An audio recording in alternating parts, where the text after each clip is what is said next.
Why do GED science students need to know about DNA? Imagine a tiny blueprint that decides everything about a living thing. That's what DNA is. It's the molecule that holds the instructions for how cells work and how living things grow. If you want to understand how plants, animals, or even humans develop, you need to know about DNA. It's the foundation of life science and helps explain how traits are passed from parents to children. DNA is made of molecules arranged in a double helix shape, like a twisted ladder. Inside, there are specific parts called genes. These genes are like tiny instruction manuals that tell cells what to do. For example, some genes decide a color, blood type, or whether someone is prone to certain diseases. When you learn about DNA, you understand how traits are inherited and why family members might look similar.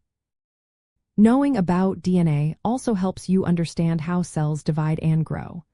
Cells split through processes called mitosis and meiosis, which copy DNA so new cells are identical or have new combinations of genes. This is how organisms grow, heal, and reproduce. If you understand DNA, you can see how living things develop from a single cell into a full organism. Mutations are changes in DNA.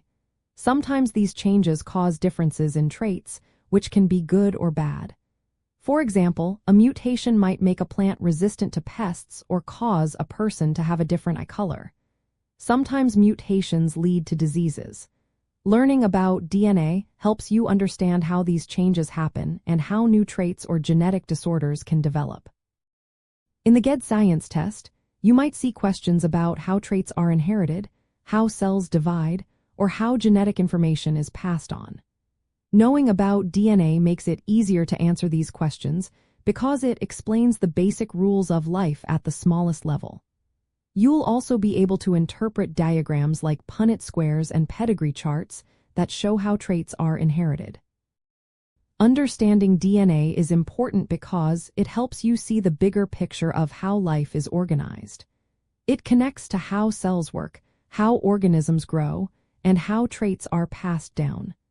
This knowledge is key to doing well on the GED science exam and understanding the world around you.